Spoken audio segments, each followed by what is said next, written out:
کبھی 10 منٹ عادت ہو جائے نا دعا مانگنے کی علیحدہ سے رات کو، حضور نے فرمایا جو فرض نماز کے بعد دعا مانگے اللہ اس کی قبول کر لیتا ہے۔ نبی پاک صلی اللہ تعالی علیہ وسلم نے فرمایا اللہ مسافر کی دعا قبول فرماتا ہے۔ حضور نے فرمایا اللہ مظلوم کی دعا قبول فرماتا ہے۔ حضور نے فرمایا بیمار سے دعا کراؤ اللہ اس کی دعا قبول فرماتا ہے۔ میرے نبی پاک نے فرمایا ماں باپ جب بھی اولاد کے لیے ہاتھ اٹھائیں، ویسے تے بلے شاہ تو آسمانی اڈ دیا ہی پھڑ دیں، جڑا گھر بیٹھا انہوں بڑھیا ہی نہیں۔ حضور فرمانے لگے ماں باپ جب بھی اولاد کے لیے دعا فرمائیں اللہ ان کی دعا کو قبول کرتا ہے۔ آپ اپنا تعلق بنائیں دعا کے ساتھ، عبادت کے ساتھ، مصلی کے ساتھ رشتہ بنائیں، استغفار پڑھیں۔ صلاح الدین ایوبی صلیبی جنگوں میں تھے، رات کو مسجد اقصی میں نماز پڑھی تو پریشان تھے۔ ایک بزرگ سے ملاقات ہوئی تو وہ کہنے لگے کہ آپ بڑے پریشان ہیں۔ کہنے لگے حضور پریشان اس لیے ہوں کہ پہلے ہی مسلمان کمزور ہے، اب میں نے سنا ہے دشمن کا ایک بحری بیڑا وہ جنگی سامان سے بھرا ہوا آ رہا ہے، تو اب ان کے پاس اور تلواریں اور نیزے آ جائیں گے، مسلمانوں کے پاس پہلے ہی وسائل کی کمی ہے، پریشان ہو کس طرح کر کے مقابلہ کریں گے۔ یہ بات کہتے ہی صلاح الدین ایوبی نے بزرگوں سے کہا حضور آپ بھی دعا کرنا، دعا کی بڑی طاقت ہے۔ میرے نبی پاک نے فرمایا دعا مومن کا ہتھیار ہے، دعا مومن کا، دعا مومن کا۔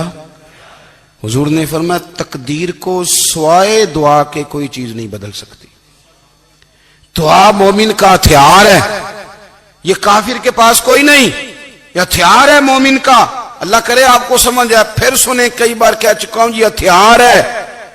کافر کے مقابلے میں جو تیرے پاس سب سے بڑا ہتھیار ہے وہ دعا ہے۔ دعائیں کرانی چھوڑ دی، کرنی چھوڑ دی، لینی چھوڑ دی۔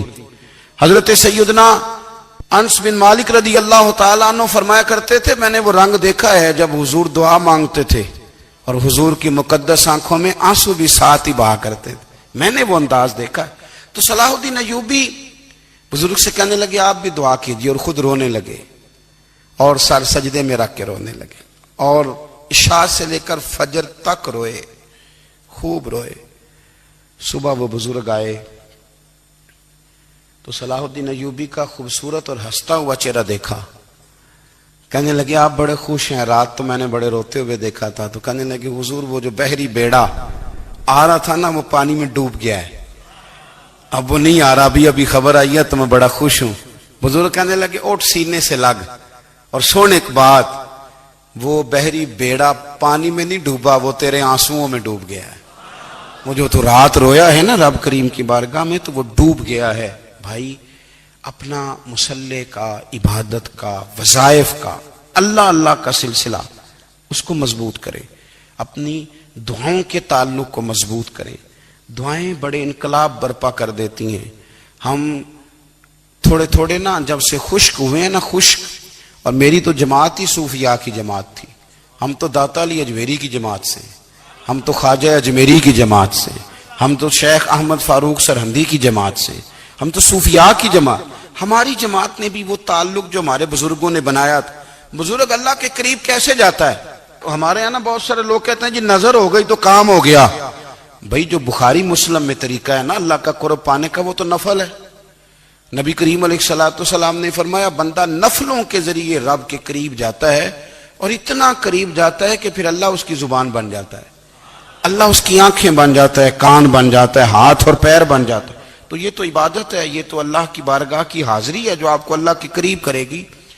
تو نماز کو اہمیت دے کے ادا کریں، نمازیں موبائل بند کر کے ادا کریں۔ لیکن نا کچھ لوگ کہتے ہیں مجھے ٹائم نہیں ملتا نماز کا، تو میں کہتا ہوں یہ آپ نے بڑی جرت کی بات کی ہے۔ مجھے کو میرا پیر بھائی کہہ دینا میرے پاس ٹائم نہیں آپ کو ملنے کا، تو میں کہتا ہوں آج کے بعد آنا ہی نہ۔ تو کیا سمجھتا ہے تو بہت بڑا آدمی ہے، تیرے پاس ٹائم نہیں ہے اور ہمیں ملنے کا ٹائم، موج کر۔ تو آپ نے اللہ رسول کو کہہ دیا ٹائم نہیں۔ اور عجیب فلسفہ ہے نا، کہا جائے نماز پڑھنے آؤ تو کہتے ہیں کپڑے ٹھیک نہیں، اور کہا جائے کہ آؤ ذرا دعوت پہ چلیں تو کہتے ہیں 1 منٹ ٹھہر میں کپڑے بدل کے آیا۔ نماز کے لیے کہا تو کہتے ہیں ٹھیک نہیں، دعوت کے لیے کہا تو کہتے ہیں میں ذرا تیاری کر لوں، یوں جانا مناسب نہیں۔ یہ معاملہ ٹھیک نہیں۔ رب تو فرماتا ہے کہ جب تو مسجد میں آ تو زینت اختیار کر کے آ، خوب ذوق سے دعا مانگیں، خوب شوق سے نماز پڑھیں، خوب استغفار کا مزاج بنائیں۔ آپ لوگوں کے بیچ رہ کے سوکھ حاصل کرنا چاہتے ہیں، لیکن آپ کو پتہ ہے کئی مہینے غار حرا میں رہنا بھی مدینے والے محبوب کا طریقہ ہے۔ ہر سال اعتکاف بیٹھنا الگ سے، یہ بھی حضور کا طریقہ ہے۔ مسجد نبوی کے اندر دروازہ کھلتا تھا نبی کریم کا، پر گھر کے اندر نفل پڑے نبی پاک نے، اور حضور فرماتے ہیں کچھ نفل نماز گھر میں بھی پڑھا کرو، گھر کو قبرستان نہ بناؤ۔ ہمارا گھر اللہ کے ذکر سے آباد ہوگا،